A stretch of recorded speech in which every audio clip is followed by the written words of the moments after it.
لو أنزلنا هذا القرآن على جبل لرأيته خاشعا أنزلنا هذا القرآن على جبل لرأيته خاشعا أنزلنا هذا القرآن على جبل لرأيته خاشعا متصدعا من خشية الله. وتلك الأمثال نضربها للناس لعلهم يتفكرون.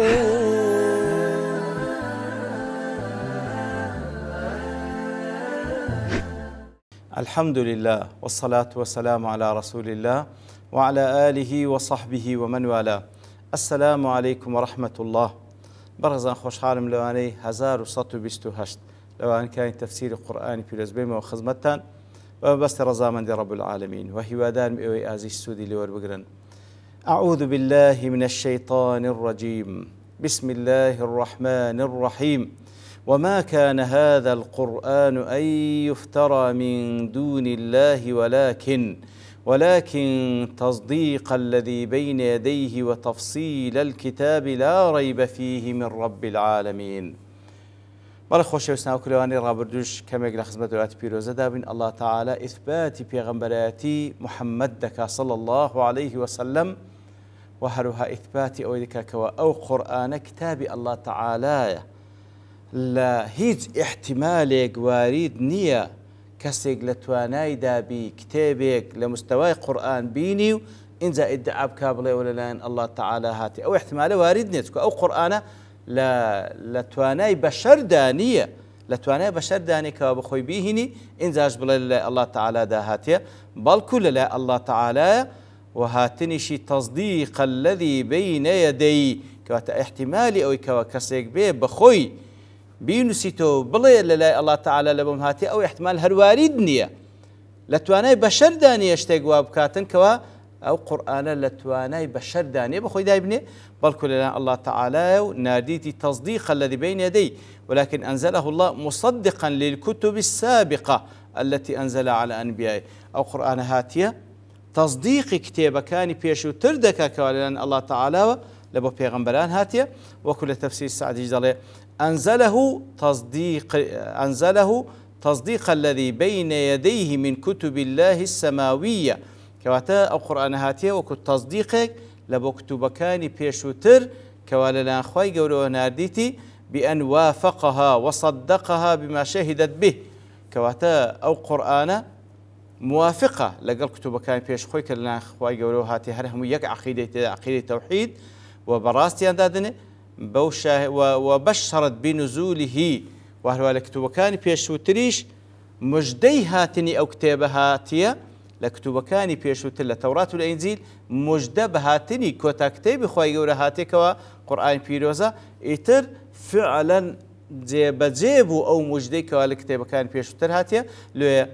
أوي كوا لكتبكاني بيشوتر هاتية أو قرآن هات براستي دانا هاتني أو قرآن تصديق لبو كتبكاني بيشوتر. ابن عاشور ضلع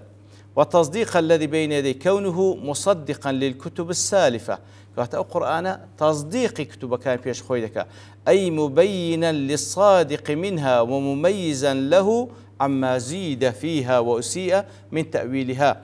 كواتا قرآن هاتي تصديق كتب كان بيش تودك وكذا سورة المائدة ومهيمنا عليه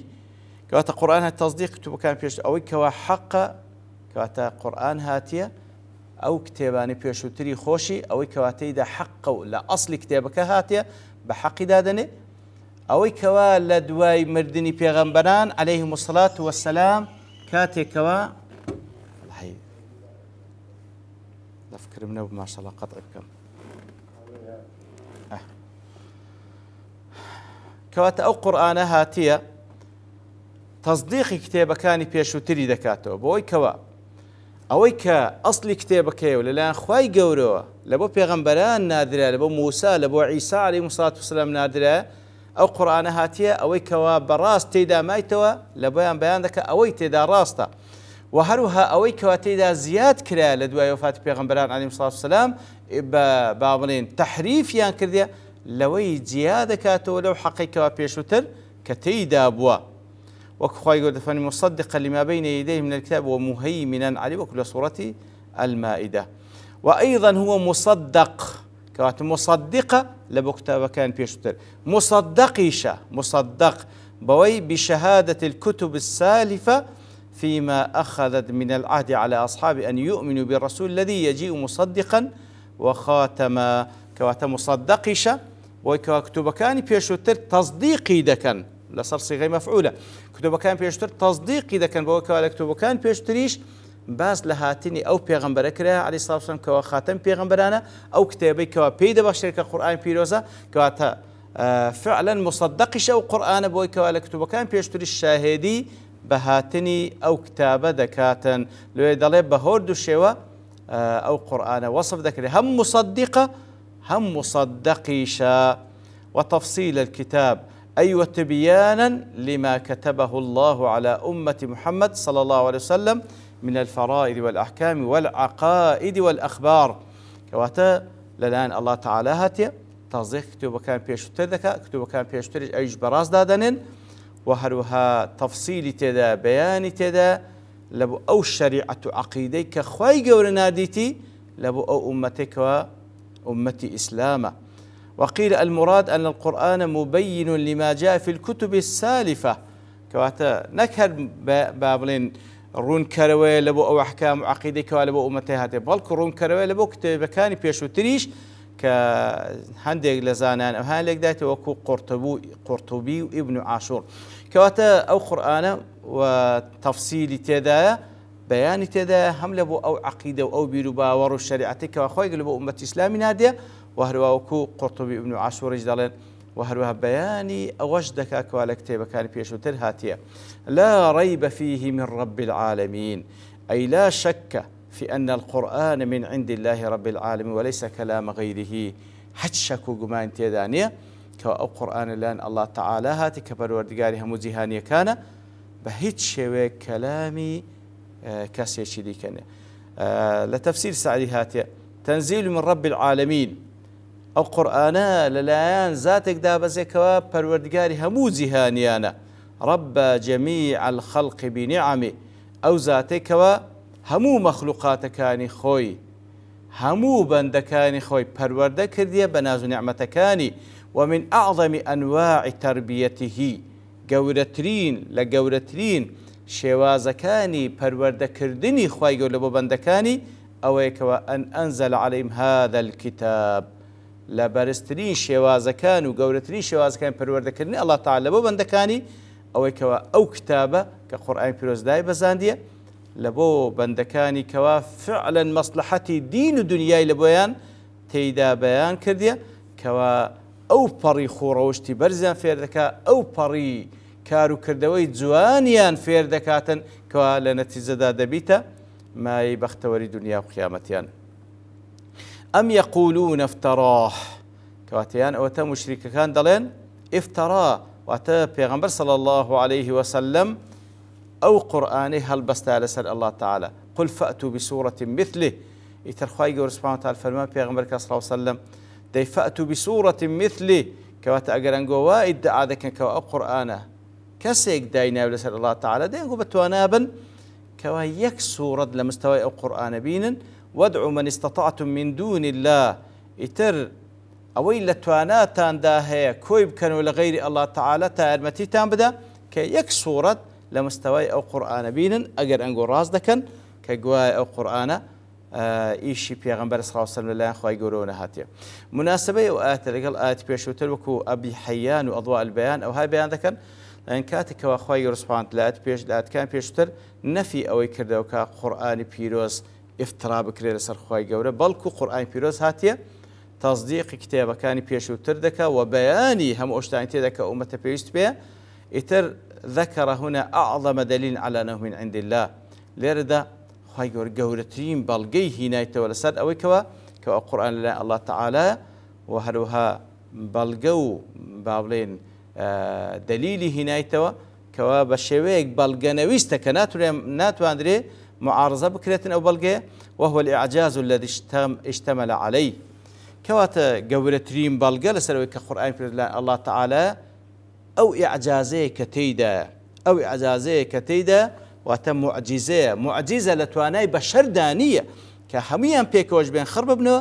ناتوانن لە مستەوای ئەو قورئانە وەکو کەلیمات و ئەلفاظ و بەلاغەت و فەساحەتەکەی و ئەو مانایانەی کە لە خۆی گرتێ ناتوان هەموو بەشەریەت بێن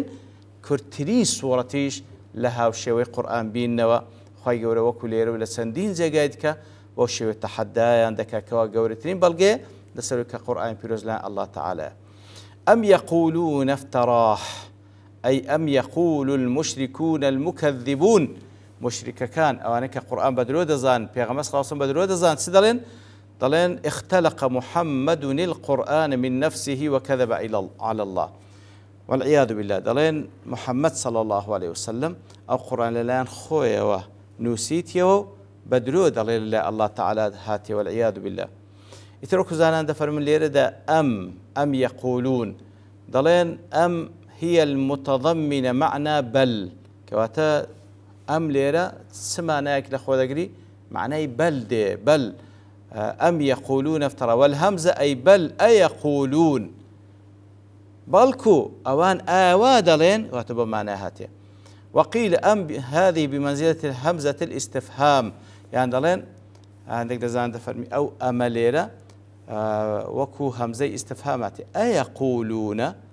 أوادلين. وقيل أم هي المعادلة للهمزة وحذفت الجملة قبلها والتقدير أي يقرون به أم يقولون افتراه كاتبوا معنى أشهاتية كبا معنى همزة معادلة ديتن كذا همزة معادلة واتا دوشت وادلين لرجدا طبعا يقل الجملة كان حذف كراكا قرآن بيروس دائما وكرتين إيجازي تدا وكرتين عبارة تعبير له فراونتري معنى ذلك والتقدير كمان أي يقرون به اعتراف بهذا كان لأن الله تعالى يندلين افتراي كردية. قل فأتوا بسورة مثله واتبع مشركان بلي يا رسول الله إن كنت قد افتريت هذا القرآن كما تزعمون أجر هروكو أنجو ادعاء ذا كان كجوا أمن أو قرآن من سرخوها البستاء والعياذ بالله فأنتم عرب مثل دي أنجوش عرب وكو من فأتوا بسورة واحدة من جنس القرآن دي باشا وايد عادك كجوا أمن همهم هالبستاء الله تعالى دي باش خونكوش عربا أهل فصاحة أهل لغن لونا أنجوش يك سورة نكر بابن همو القرآن يك سورة لا هاوشوي القرآن بينا ابن عطية دلال الضمير عائد على القرآن المتقدم الذكري كأنه قال فأتوا بسورة مثل القرآن أي في معانيه وألفاظه فأتوا بسورة مثله كواتا لردا ضميرك لو استدقرته لو قرآن كوالا لبداية آيات كباسي كردية كواتا ورن يك سورة بينوا مثله وتلمانا كاني لكلمات ألفاظ كاني بتوان يك سورة هاوشوي القرآن بينوا كواناتوانا وادعوا من استطعتم من دون الله إن كنتم صادقين أي وادعوا أيها المشركون من قدرتم أن تدعوا من شركائكم وأوليائكم كواتنكر بخوتان بلكو همو أواني كوا ولي ودوستو أعوان ويارمتي دارينغونو ببرستراو بناحق كانشتان همو يان بان بكن تاوكو يارمتي تامدان لبوي كوا يك سورة لهاو الشيوي أو قرآن أجر أنقول راز دكن أو قرآن افترى لسأل الله تعالى طبعا نكره وناش كره طارج قياش أو تحدى هر هي وكسج نيتوانية فعلا يك سورة لمستوى قرآن بيروس بيني لولا أتوات دفن بل كذبوا بما لم يحيطوا بعلمه ولما يأتهم تأويله بلكو قزيك أويك ومشرك كان أو قرآن بدلو دزانن كوا أصلا لم يحيطوا بعلم ما فيه أصلا أو قرآن بدلو دزانن كوا أصلا علميا بيني بوي كوا تيدا وقبل أن يقع ما أخبر الله تعالى أنه آتيهم من العقوبة كوا ولا ما يأتيهم تأويل كوا أوان بلكو إشكي أوان كقرآنك بدلو دزانن كهشتا بفعلي أوان آجان لو علمينية كوا تيدا وهروها أوش نهاتي تجي لو وعيدها رشاني خواهي يقول برنامبر بمشركة كان كوا أقربيتو بردوان بن لسر شرك كوان تسع عذابة شان السري وهشتا أوش نهاتي تسري كذلك كذب الذين من قبل أبو الشيوية مشركة كان بيشو تريش ئاوا هەڵوێستیان هەبوو بەرامبەر بە قورئان بەرامبەر بە کتێبەکان و پێغەمبەرانی خوا بە درۆیان زانی دەی تەماشاکە عاقبەت و سەرنجامی کەسانێکی زاڵم و ستەمکار بە چ شێوەیەکە. دیارە مناسبەی و ئاتەش لەگەڵ پێشووتر و ڕازی دەڵێ کاتێکەوە خوای گەورە سوبحانەهو وتەعالا لە مەجموعی بەڵگەکان کە بەڵگەی هێناوە لەسەر ئیثباتی ئەوەی کەوا قورئانی پیرۆز موعجزە لێرەدا دەفەرمی ذەکەرە السەبەب الذی لئەجلیه کەذەبوا القورئان لێرەدا ئەو سەبەبەی باس کە لەبەر ئەو سەبەبەیە ئەوان قورئان بە درۆزان بقاعی دەڵێ وأيضا لما أقام الله تعالى الدليل على أن القرآن كلامه كاتك وأخوي يقول لي كان بيشوتر إقامي بلغي هناوة لسروك القرآن بيروس كلام أخوي يقول وكان الدليل إنما من شأنه أن يقام على من عرض له غلط أو شبهة كواتا بلغي لسر كسيك ده هندريتوا كوا شتيتشي لبو عرض كرابيتن بەڵام ئەو غەڵەتێکیان شوبهەیەش تێدا بینتەوە کانە قەول الکافرین ئیفتەراه لا عن شوبهە کەوا کاتێش کە کافرەکان کە دەڵێن پێغەمبەر صلی الله علیه و سلم ئیفترای کرد لەسەر خوای گەورە لەبەر ئەوەی نییە کەوا شوبهەیەکیان هەیە وإنما هو مجرد عناد بەڵکو مجرد عنادیە کە بەرامبەر بەو حەقەی دەیکەن لێ خوای گەورە سوبحانەهو وتەعالا بەو شێوەی تەنبیهیان دەکا ولا أنه إنما أقام الدليل لإظهار عنادهم يتخوي جورا إقامي بلغدكا بلغي ديني توا لبوي بديار بيخوان مجرد عنادي لقل حق دكن نقل بريوان شبهة شيان هي لسروي كوا أو قرآنيان حقيان حقنية هيت شبهة لسرنية مجرد عنادي دكن خوي جورا سبحانه وتعالى ليردا بياني دكا كوان علميان بهيت نية هيت شبهة شيان نية بلام مجرد عنادي برامبر بالقرآن ديار أواتا مفسرين زياتر باس يعني تفسير كرديا لبر توابوني كات دوستين ببشتوان الله تعالى لواني دهاتو دينه وخزمتي وصلى الله وسلم على نبينا محمد وعلى آله وصحبه أجمعين وآخر دعوانا الحمد لله رب العالمين. لو أنزلنا هذا القرآن على جبل لرأيته خاشعا أنزلنا هذا القرآن على جبل لرأيته خاشعا أنزلنا هذا القرآن على جبل لرأيته خاشعا متصدعا من وتلك الأمثال نضربها للناس لعلهم يتفكرون